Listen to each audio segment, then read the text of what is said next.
Hello दोस्तों। तो कैसे हैं आप लोग। आज 15 अगस्त है। सबको हैप्पी इंडिपेंडेंस।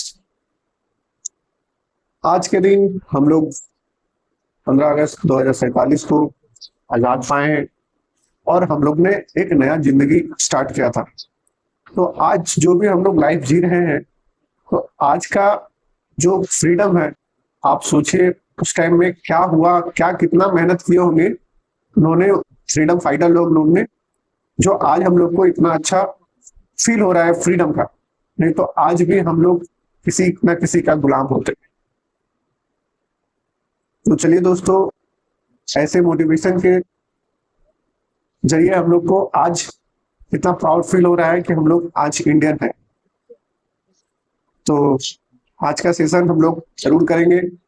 आज 15 अगस्त है और हम लोग देखेंगे कि आर्टिकल्स क्या क्या हम लोग के एग्जाम के लिए आए हैं। तो आगे बढ़ने से पहले ये माइलस्टोन प्रोग्राम आपको बता देते हैं कि ये 16 अगस्त से स्टार्ट हो रहा है, यानी कल से स्टार्ट हो रहा है और ये सीरियस टू 27 तक चलेगा। फीस रखे हैं 499, जो मिनिमम फीस है आप लोग को अफोर्डेबल है। तो चलिए पहला आर्टिकल करेंगे। Goods export search 20% as India diversify trade.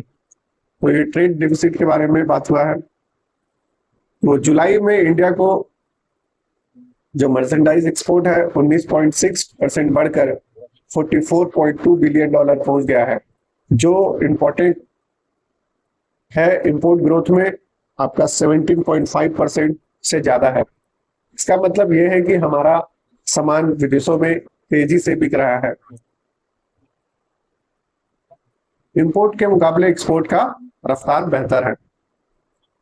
Regional tension और प्रॉब्लम के बावजूद वेस्ट एशिया में होने वाले एक्सपोर्ट के लगभग 9% की रिकवरी आई है। ये शिपिंग रूट को स्ट्रेटेजिक तरीके से बदलकर सप्लाई चेन को स्ट्रांग रखेंगे और उसको पॉसिबल बनाएंगे। इंडिया ने अपने ट्रेड रीच को ट्रेडिशनल पार्टनर के अलावा नए नॉन ट्रेडिशनल मार्केट जैसे east Asia, west east Asia और अफ्रीका के एक्सपैंड किया गया है। इसमें तंजानिया के ट्रेड ग्रोथ को शानदार 130% तक सर्ज हो गया है। जुलाई में चाइना को किए जाने वाले शिपमेंट 65% जंप होकर 2.2 बिलियन डॉलर हो गया है। अगर अप्रैल से जुलाई के पीरियड की बात करें तो ये ओवरऑल 36 की सॉलिड ग्रोथ लॉक कर रहा है।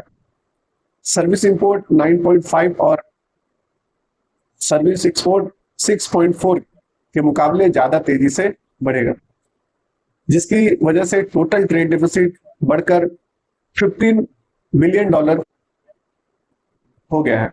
इसका मतलब यह है कि सर्विस का हमारा कुछ कमाई में थोड़ा आगे निकल गया है।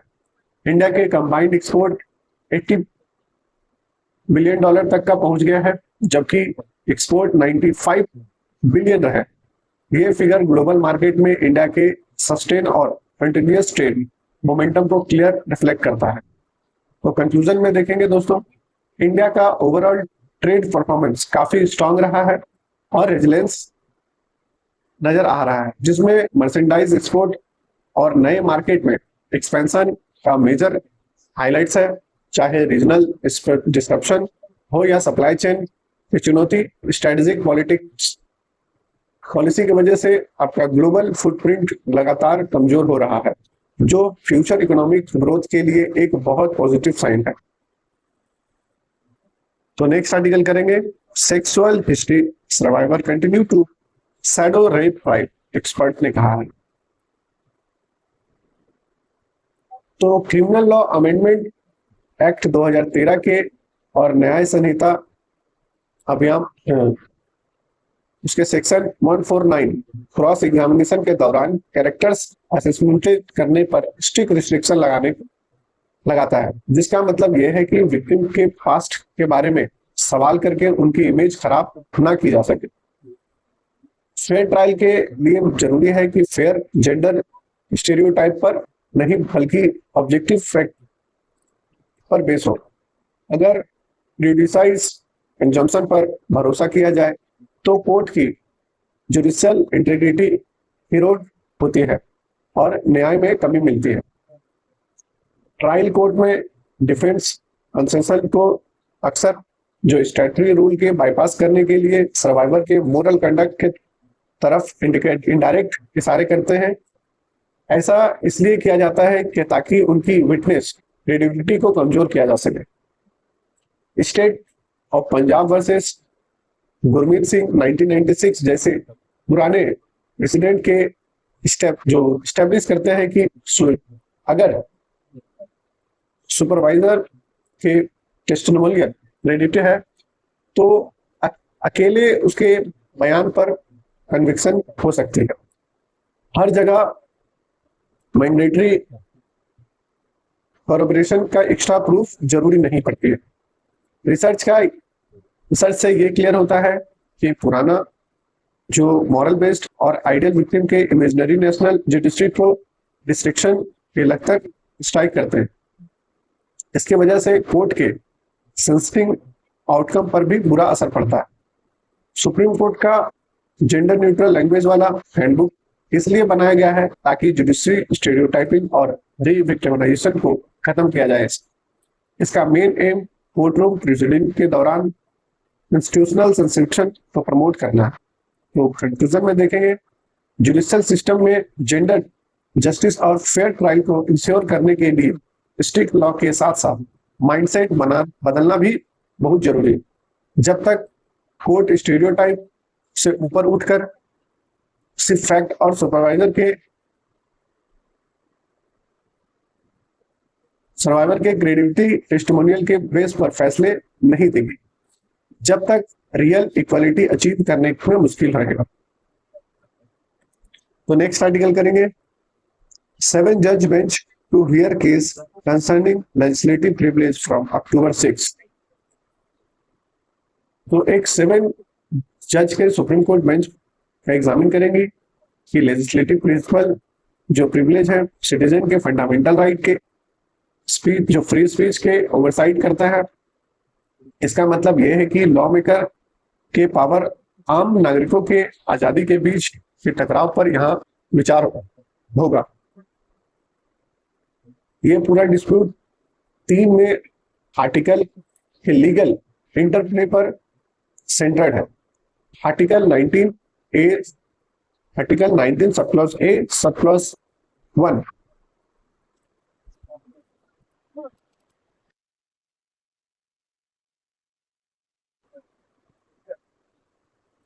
तो article 19 sub clause 1 sub clause A जो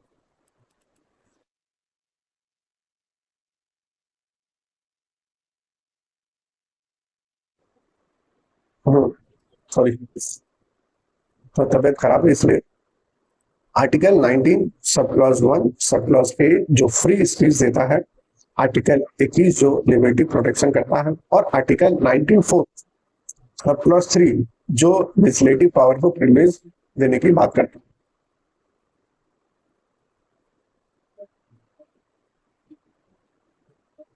इन पिटिशन के शुरुआत बहुत शिकार है।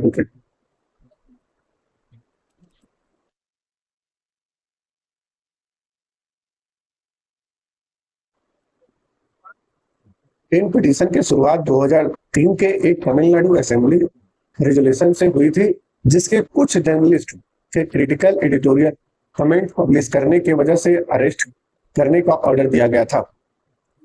ये बड़ा बेंच पंडित शर्मा 1959 केस और 1964 रेसिडेंशियल रेफरेंस के बीच के कॉन्फ्लिक्ट को जुडिशली रूलिंग को रिसॉल्व करने में एम रखा है ताकि पुराने जजमेंट के कॉन्फ्यूजियों को दूर कर सके।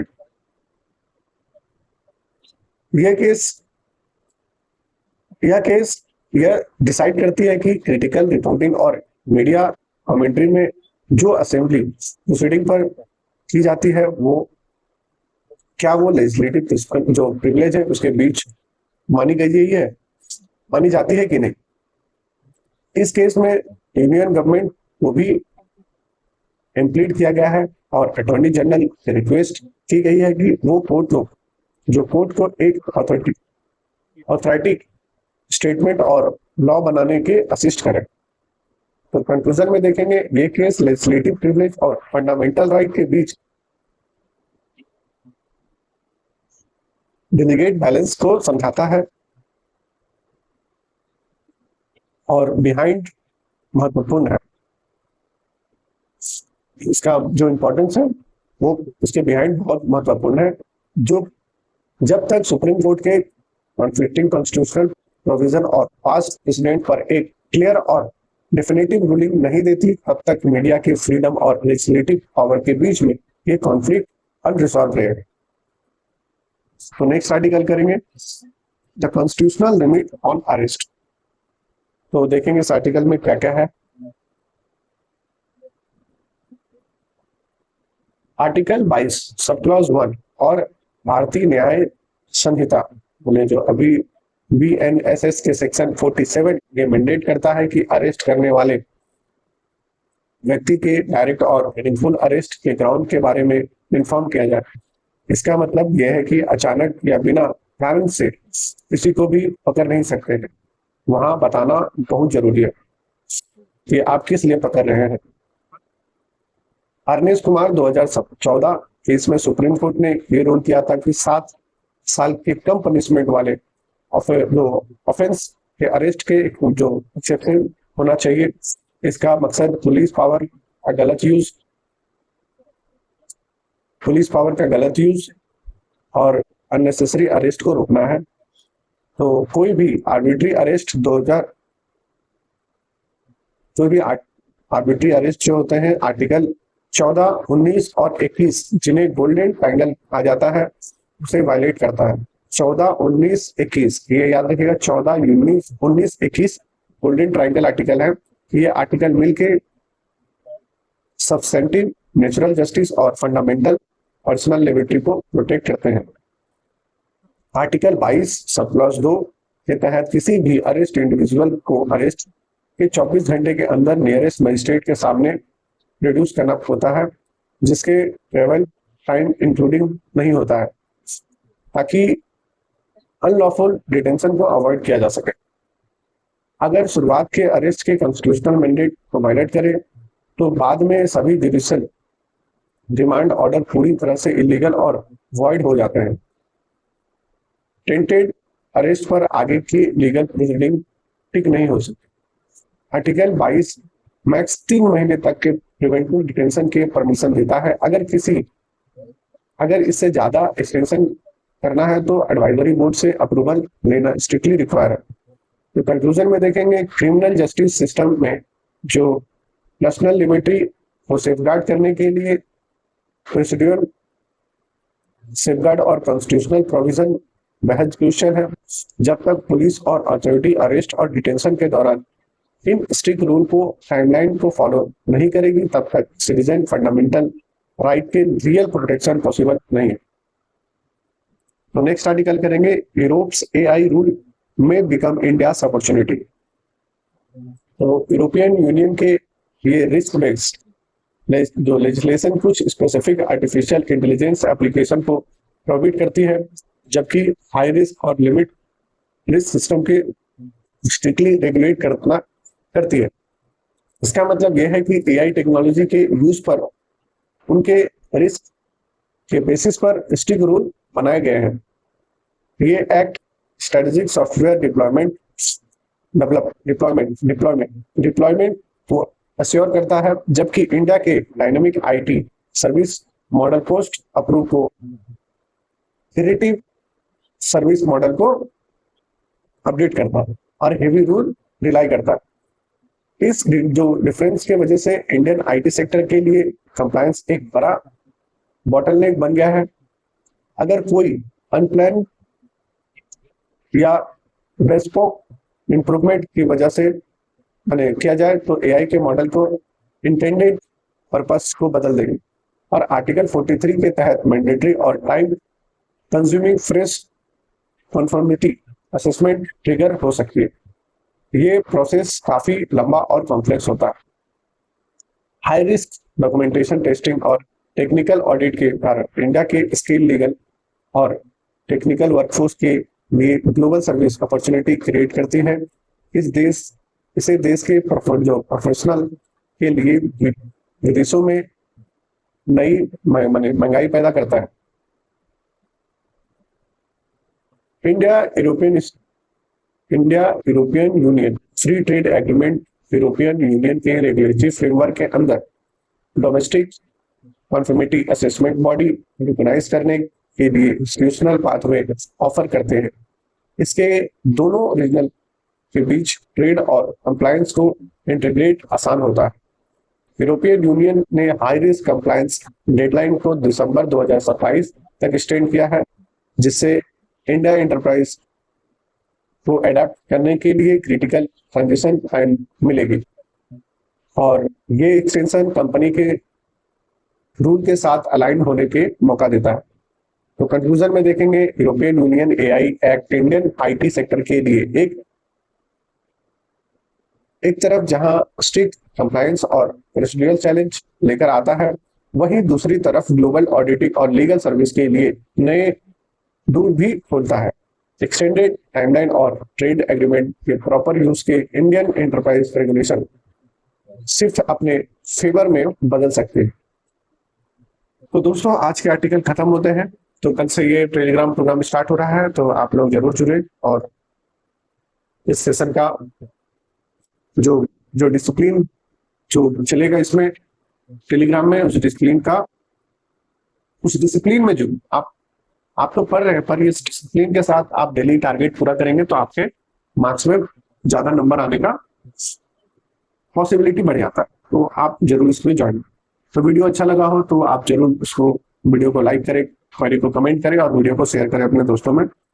ये टेलीग्राम चैनल है, आप इसमें जुड़ सकते हैं, जुड़ के आपको भी आपका जो इन्फॉर्मेशन है आपको यहीं पे अपडेट किया जाता है। तो चलिए दोस्तों, थैंक यू सो मच। आज फिर से आपको बोलते हैं कि हैप्पी इंडिपेंडेंस डे, आपको आजादी के बहुत शुभकामनाएं। Thank you so much. जय हिंद, जय भारत।